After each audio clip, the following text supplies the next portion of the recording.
আপনাদের মঙ্গল কামনা করি, আপনাদের পরিবার বর্গের মঙ্গল কামনা করি, কীর্তন কমিটির প্রত্যেকটি মায়ের মঙ্গল কামনা করি। আজ শুরু করছি গৌর গোবিন্দের লীলা আশ্বাস। আমার গুরুদেব বলে, এই পৃথিবীটা যদি একটি ছোট কাগজের মন্ড হতো, পৃথিবীতে যত পরিমাণ জল আছে, কত লিটার জল হবে কমায় না? জলের পরিমাণ কি করা সম্ভব? সম্ভব না। তাই যত পরিমাণ জল আছে, সে জল যদি কালি হতো এবং যা বৃক্ষ আছে সেগুলি যদি কলম হতো, তাও দেবী সরস্বতী গৌর গোবিন্দের লীলালিকে সম্পূর্ণ করতে পারতেন। তাহলে মায়েরা আপনারা ভাবুন, দেবী সরস্বতী যদি গৌর গোবিন্দের লীলালিকে সম্পূর্ণ করতে না পারে, তাহলে আমার মতো ক্ষুদ্র কীর্তনিয়া কি বা সম্ভব বা কি বা সাধ্য যে আপনাদের গৌর গোবিন্দের লীলাবলী সম্পূর্ণ করব? তবে যেহেতু এসেছি, তো গৌর গোবিন্দের লীলা বলতেই, এটি যেমন একটি সত্যি, আরো একটি সত্য আছে, কি জানেন মায়েরা? যার গুরুদেব যাকে যতটা দেয় এবং সে যতটা নিতে পারে ততটাই গিয়ে শোনায়। আমার গুরুদেব কীর্তনীয় আকাশ বট্টোপাধ্যায়, তিনির চরণে প্রণাম জানান। তৎপর আমার মা এসেছেন এবং বাবা আসতে পারেনি, এই মা বাবার চরণে প্রণাম জানান এবং সর্বোপরি রাধাকৃষ্ণ এবং গৌর গোবিন্দের চরণে প্রণাম জানিয়ে শুরু করছি আজ গৌর গোবিন্দের লীলা আস্বাদন। মায়েরা, আমি যেহেতু 3 ঘন্টা কথা বলবো বা 3 ঘন্টা আপনাদের লীলা বলে শোনাবো, তো এই 3 ঘন্টার মধ্যে হয়তো কিছু ভুলভাল কথা বেরিয়ে যেতে পারে। কেন না, এক মহান ব্যক্তি বলেছিলেন, যত কোথায় তত দোষ, বুঝে শুনে কথা কোষ। মা কে বলেছিলেন? কেউ বলতে পারবেন কে বলেছিল? বলেছিল পরমহংসদেব। কবে বলেছিল? না, যেদিন বিবেকানন্দ আমেরিকার শিকাগো শহরে ধর্ম সম্বন্ধে বলতে গিয়েছিল বা ধর্ম সম্বন্ধে প্রচার করতে গিয়েছিল, সেদিনের আগের দিন বলেছিল, ওরে বিলে, এত লোকের সামনে তুই যাচ্ছিস ধর্ম সম্বন্ধে বলতে। বিলে কিন্তু কোনো হিন্দু বা সনাতন ধর্ম প্রচার করেন না। কি ধর্ম প্রচার করেছে? না, মানবতার ধর্ম প্রচার করেছে। আমার বাবা একটি কথা বলে, বাবা কীর্তন তো সারা জীবন হবে, কিন্তু কীর্তন করার আগে মানুষের মতো মানুষ, উকিল, ব্যারিস্টার, মাস্টার, অধ্যাপক সবাই হতে পারে, কিন্তু মানুষের মতো মানুষ সবাই হতে পারে না। তাই কীর্তন করার পূর্বে আমাদের মানুষের মতো মানুষ, তারপরে শুনবেই কীর্তন গাইবে। তো মায়েরা, আমি যেহেতু এসেছি কিছু লীলা বলবো, তার মধ্যে হয়তো কিছু ভুলভাল কথা বেরিয়ে যেতে পারে বা অশাস্ত্রীয় কথা বেরিয়ে যেতে পারে। সেটি নিজ ঘরের ছেলে, নিজ ঘরের ভাই, নিজ ঘরের পুত্র মনে করে ওই ভুলটুকুকে আমায় ক্ষমা করে দেবে। মাছের লীলা কি হবে? লীলার নামটি পরে বলছি, আগে যে লীলাটি হবে তার বিষয়বস্তু ছোট্ট করে শুনে নেব। বিষয়বস্তুটা কি না, এক ভক্ত ভগবানকে এমন ভজনা করেছিল যে ভক্ত মৃত্যুর পর তার পিণ্ড দান দেওয়ার মতো কেউ ছিল না। তা বলবে, ভক্ত যেহেতু ভগবানের সেবা করলো, কি করে ভক্ত মারা গেল? ভক্ত তো মারা যাওয়া সম্ভব নয়, বা ভক্ত নিশ্চয়ই বেশি কিছু পাবে না। মা গোবিন্দ তো বলেছে, যে করে আমার আশা আমি তার করি সর্বনাশ, তথাপিও কেউ যদি না চায় আমার আমি তখন হই তার দাসের। সেটি আজ প্রমাণ করে দেবো কি করে গোবিন্দ আমার দাসের দাস। তো সেই ভক্তের মৃত্যুর পর একটিও কেউ ছিল না তার পিণ্ড দান দেওয়ার মতো। একটি মাত্র, অনেক বিলাস শুনবেন ভক্তের 2টি স্ত্রী হয়, 3টি স্ত্রী হয়, কিন্তু আজ যে ভক্তের কথা শুনবো সেই ভক্তের একটি মাত্র স্ত্রী ছিল। কিছুদিন যাওয়ার পর একটা সন্তানও হয়। ভগবান যখন দেয় দেখবেন 10 হাতে দেয়, আর যখন কেড়ে নেয় 100 হাতে কেড়ে নেয়। সেই যখন সব ছিল তারপর ভগবানকেই ভুলে যেতে লাগে সেই ভক্ত। ভগবানের ভালোবাসা ভাগ হয়ে গেছে। ভগবানকে বড় প্রেমের ভিখারি। ভগবানের ভালোবাসা ভাগ হয়ে যাওয়া ভগবান সহ্য করতে পারবেন। পুত্র নিয়ে নিল, স্ত্রী নিয়ে নিল, একে একে সব মায়া ছিন্ন করতে লাগলো। ছিন্ন করতে করতে করতে করতে ভক্ত একদিন বিছানায় পড়ে গেল, শেষ অবস্থা। তখন ভগবান স্বয়ং জগন্নাথ এসে সেই ভক্তের কাজ করেছিল, শৌচ কাজ করে দিয়েছিল। মৃত্যুর পর নিজের হাতে করেছিল পিণ্ডদান। জগৎ মাঝে নাম রেখেছিল ভক্তের ভগবান। তাই সেই লীলা অনুসারে আজকের লীলা শুনে থাকবেন। কাজী সাহেব মলয় চাঁদ কাজী উদ্ধার, এই উদ্ধারে এই কাজী সাহেবের পুরো জীবনী বলা আছে। তো কাজী সাহেবের হুঁশিয়ারিটা কি ছিল? কাজী সাহেবের হুঁশিয়ারিটা ছিল যে গৌরহরিকে কীর্তন করতে জায়গা দিবে তাকে তো মারা হবে, তার বংশকে নির্বংশ করে দেওয়া হবে। তো মায়েরা বলুন, যদি এই কথা কেউ বলে বা বংশকে যদি কেউ নির্বংশ করে দেয়, কে সাহস পাবে জায়গা দেওয়ার মতো? ওটি ছেড়ে দিন, আপনারা এখানে বিচার করুন। আমি কীর্তন করছি, 3 ঘন্টা সময় আছে, করতেই হবে আমার কীর্তন। তো এই 3 ঘন্টার মধ্যে আকাশ থেকে বৃষ্টি আসে, আপনারা কেউ থাকবেন? বলে বাবা তোর কীর্তন তুই কর, আমরা ঘর যাই। তাহলে বলে দেখেছেন বলছে ঘরে গিয়ে ঘুমিয়ে পড়বে, লেপে দেবে, তাই তো? গরম বাবা, এর রক্ত গরম আছে, জলকে চিবিয়ে খাচ্ছে তো, বয়স কম, কিছু করার নেই। তো কেউ থাকবে না এখানে? নিশ্চয়ই না। তো এবার সেখানে ভাবুন, বলেছে নিজের বংশকে নির্বংশ করে দেবে। কে আসবে? কে আসবে তাকে জায়গা দেওয়ার জন্য?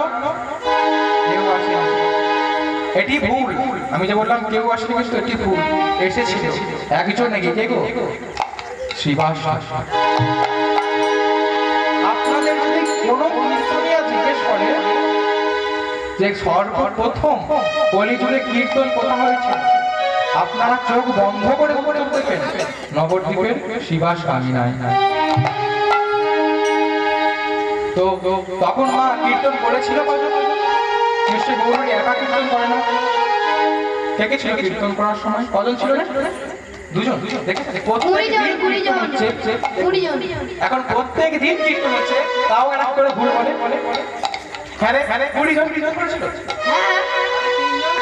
দেখেছেন? আমি তো দেখলাম 20 জন কীর্তন। এদেরকে পা উপর দিকে করে মারা, প্রত্যেক দিন কীর্তন করার পর ভুল বলছে। সেদিন ছিল 5 জন। মাই 5 জন টিকে কে? পঞ্চতত্ত্ব দেখেছেন? পঞ্চতত্ত্ব দেখেছেন? এখানে এখানে যে নিতাইগুলো ছবি আছে পঞ্চতত্ত্ব। হ্যাঁ, এই যে মা বলেছেন শ্রীকৃষ্ণ চৈতন্য তিনি সৃষ্টিকর্তা, সৃষ্টি করেছেন। তার ডান দিকে কি আছে? অবধূর নিত্যানন্দ। তো বলুন অবধূর নিত্যানন্দ পাদ কি? অবধূর নিত্যানন্দ পাদ কি? অবধূর নিত্যানন্দ পাদ কি? এও বলেন। হাই দেখুন, ঠিক আছে মায়েরা, আরেকবার দেখিয়ে দিই। অবধূর নিত্যানন্দ পাদ কি? অবধূর নিত্যানন্দ পাদ কি? অবধূর নিত্যানন্দ পাদ কি? কানের খোল পরিষ্কার করে তাকে বাড়ি গেল। হ্যাঁ, আর ডান দিকে একজন পাওয়া গেল, 2 জন পাওয়া গেল, গৌরহরি আর নিতাই। তার ডান দিকে কে আছে? কে আছে গো মা? শিবাস। যার ঘরে সে আছে। একদম ডান দিকে ওটা হলো শিবাস। এবার বাঁ দিকে আসুন। বাঁ দিকে কে আছে? গৌরহরি। বলুন বলুন, পারবেন বলুন। নিত্যানন্দ ডান দিকে আছে। বাঁ দিকে প্রিয় গোদাধর, রাধা রানী স্বরূপী গোদাধরকে বাঁ দিকে রাখলো কেন? রাধার ভাব পাবে। আমরা যখন কৃষ্ণকালী লীলা করি, যখন কৃষ্ণকালী লীলা ফুটিয়ে তুলেছিল একমাত্র গোদাধর প্রভু। গোদাধর বসনে মদন দিয়ে লুকিয়ে আছে কেন? রাধা রানীর ভাব শরীরে সঞ্চয় হয়েছে, তাই বসনে বদন দিয়ে উঠতে আছে। তাই ডান দিকে পেলো, বাঁ দিকে পেলো গদাধর, তার মানে কে? মা বলুন, এক জায়গায় আমি ভুল করে ফেললাম, ভুলটাকে ধরে দিতে পারবেন? এক্ষুনি এক জায়গায় ভুল বলেছি, বলুন মায়েরা, এই কীর্তন শুনছেন, এক্ষুনি এক জায়গায় ভুল বলেছি, ভুলটা ধরিয়ে দেন। দূরের মায়েরা চুপ করে আছেন কেন? বলুন বলুন, কথা বলুন, সামনে এত জায়গা, আপনারা দূরে বসেছেন কেন? ভালো লাগছে না দেখে? দেখতে ভালো লাগছে না আমাকে? না না, মুখে টেপ দিয়ে আটাই আমাকে মা দেখতে নাই ভালো লাগলো, আমার কথাগুলো শুনুন, শুনবেন। আজকে গৌরহরি আপনাদের ঘরের সামনে এসেছে, জায়গাটি কথা বলে দেবো। হাওড়া জেলায় 2-3 জায়গায় এসেছে গৌরহরি, জানেন কোথায়? আপনাদের ঘরের সামনে, বিদায় বলবো। তোমায় ভুল কথাই বলেছি। আর সবার ডান দিকে আছে অদ্বৈত আচার্য, বড় বড় দাড়ি, সাদা সাদা, দেখেছেন তো পঞ্চদশে? সবার ডান দিকে উনি আছে, আর সবার বাঁ দিকে যার ঘরে কীর্তন, আমার শিবাস মন্দির আছে। তোমার তখন কীর্তন করলো কজন? মাত্র 5 জন। আজ দেখুন কত শত ভক্ত, দেখুন। আর ভক্ত দেখবেন, দেখবেন আর ভক্ত চলে যাবেন মায়া। শুধু আমাদের দেশের ভক্ত না, আমেরিকা, ইতালি, ইউরোপ, আফ্রিকা, নানা দেশ থেকে ভক্ত আসছে হরিনাম করার জন্য। আর আপনারা আপনাদের ঘরের কীর্তন ছেলেরা কেন যায়? বা আপনারা কেন যায়? শীতে খিচুড়ি খাবে। এই যে আমার সঙ্গে প্রত্যেক দিন যায়, মানে যখনই যায় তখনই আমার সঙ্গে যায়। এইটা এইটা তো মায়েরা খিচুড়ি খেতে যায়, শুধু খিচুড়ি খেতে যায়। আর দেখবে আমরা ধুতি পরতে চাই না, সাহেবদের কিন্তু সংস্কৃতিতে ধুতি নেই, ওদের কি আছে? জিন্সের প্যান্ট আছে। ওরা সেই জিন্সের প্যান্টকে খুলে যাচ্ছে, ছেঁড়া ছেঁড়া জিন্সের প্যান্টকে খুলে দিয়ে ধুতি পরে কীর্তন করছে। কিন্তু আমরা আপনাদের ঘরের ভক্তরা কি করছি? সেই ছেঁড়া জিন্সের প্যান্টকে কিনে এনে পরে স্টাইল দিচ্ছে। আরো হয়ে গিয়েছে কোথায়? সিরিয়াল, সিরিয়াল দেখছি, আর তারা যা করছে তাদের মতো পাল্লা দিয়ে চলছি।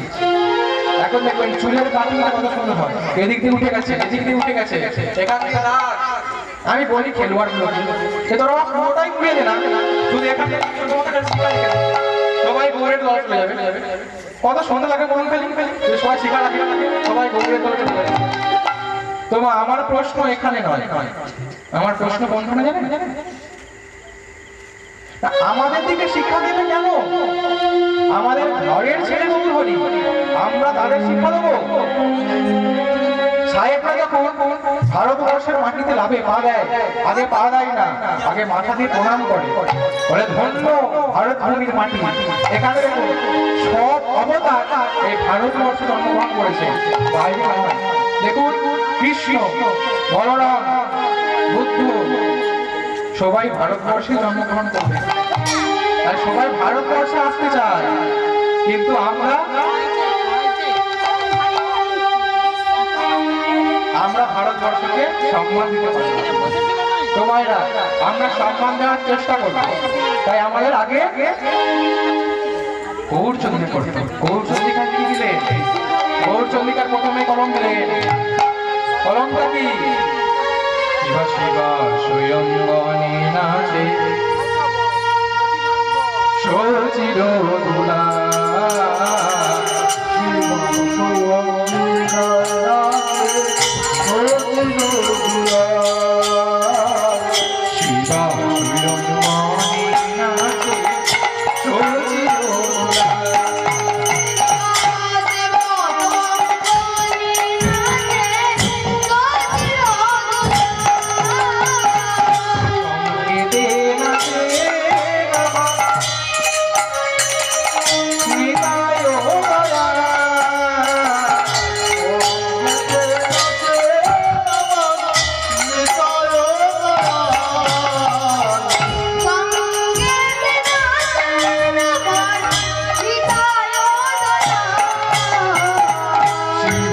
Yo, yo, yo.